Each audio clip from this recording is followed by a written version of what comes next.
Now, obviously, RFK Jr. is deeply threatening. And the reason why is so interesting. I think this is such an important thing to realize about RFK Jr. RFK Jr.'s principal focus is not on banning vaccines. In fact, as he will tell you, what most offends him is vaccine mandates, forcing people against their will to inject into their body even vaccines that are experimental, where there's been very little research, which is true for the COVID vaccine. I talked about earlier today on Megan's show how, as a parent of young boys, prepubescent, just post-pubescent, I wanted to weigh the risks and benefits for them of getting the vaccine, because I knew that as healthy children, the risk of COVID was extremely low for them. And so the idea of injecting into their body some sort of vaccine that wasn't very well tested, that drug companies who controlled these regulatory agencies were making billions and billions and billions of dollars on, was something I wasn't sure I wanted to do. And what was so infuriating was that choice was taken away from me as a parent. My kids had to get the vaccine because there was vaccine mandates. They couldn't go to school. They couldn't go into buildings. They couldn't go on airplanes. They couldn't do anything unless they had the vaccine card, because vaccines became mandatory, even though these kids have almost no risk of COVID. And as we know, the vaccine didn't prevent them from contracting it and passing it along either. So that was a lie. What RFK really is focused on is the fact that all of these institutions, the FDA, the NIH, the huge apparatus, the bureaucracy that runs healthcare policy, have been captured by the major industries they're supposed to be regulating, by big food, by big agriculture, by big pharma, and by the insurance companies.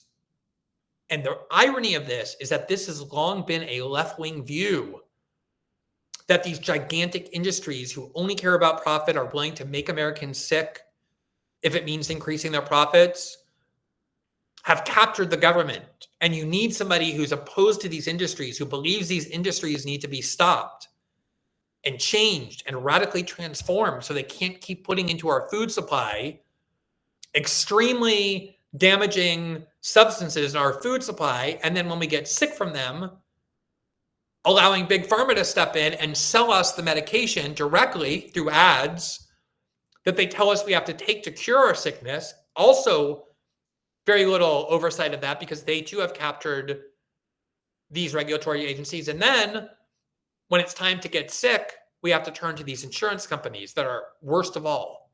And there's no control of any of this. They control the government, not the other way around. That is RFK's principal worldview.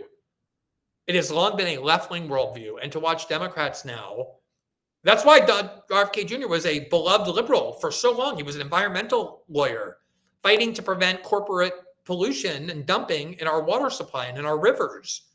That's why Obama actively considered appointing him as the head of the EPA during the Obama administration. But like so many people, he hasn't changed. The politics around him have changed. And Democrats and even liberals no longer believe in opposing power centers in Washington, including corporate power centers. And that's why he's such a threat.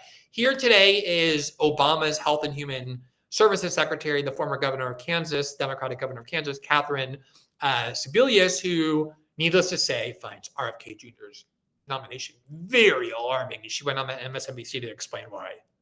Well, I just listened to Congressman Ivey, and I think that we're talking about magnitudes of danger beyond erroneously making legal decisions. This is life or death. The HHS affects people from birth to their grave and is intimately connected with every state in the country.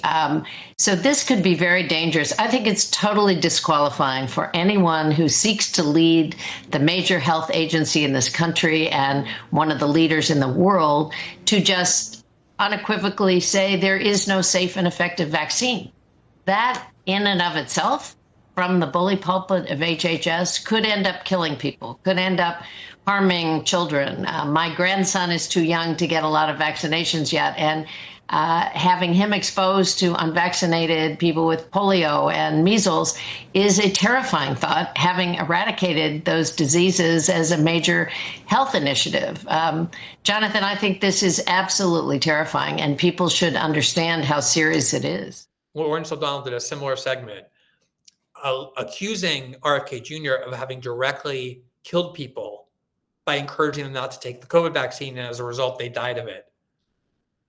Do you know how harmful and destructive and fatal so many of these COVID policies ended up being? Things like closing schools for more than a year, locking people into their homes, lockdowns and curfews and shutdowns of everything, isolating people even further from society, more than they already were, causing massive mental health problems that led to suicides and an increase in alcoholism and drug addiction, stunting the emotional and intellectual development of school-age children by not allowing them to go to school for more than a year, even though they were never at risk, stunting and impeding the brain development of very young children because people had masks on and their brains didn't learn how to read and adapt to other people's faces, a crucial part of early childhood development.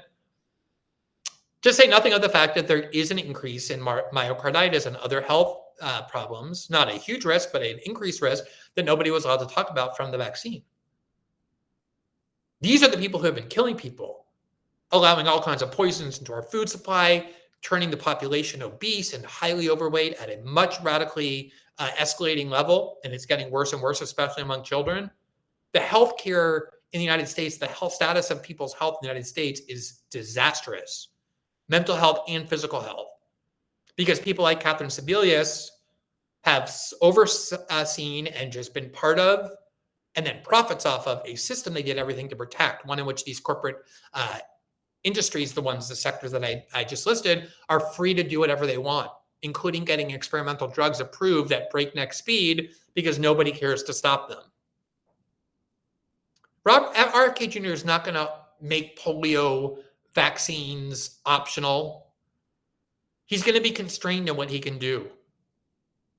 And when he said there's no such thing as a safe and effective vaccine, he's explained 100 times that what he meant by that is that we don't have enough research into these vaccines. And people like Joe Scarborough 10 years ago would have RFK on their show. And Joe Scarborough claimed that his oldest son has a mild form of autism, Asperger's, and he believes that it's possible that it was caused by vaccines. And of course, people say there's no evidence that vaccines cause autism, and maybe there isn't. And RFK's counterpoint is that's because no research is being done into that question because it's been prohibited and rendered taboo. You're not even allowed to raise the question. So just like Matt Gaetz and Tulsi Gabbard and Pete Hegseth, they're petrified of RFK Jr. The right people are petrified of him because they believe he's going to go in and put an end to the game they've been playing at people's expenses and their benefit for decades now. And that's all the more reason these appointees should be approved. And you can almost see the best appointees by the ones who scare Washington power mavens in media and politics and finance the most. And you can kind of see the worst appointees by the people who get called qualified and serious by the bipartisan political class. And so you see a lot about how Washington works and their reaction to all these different appointees.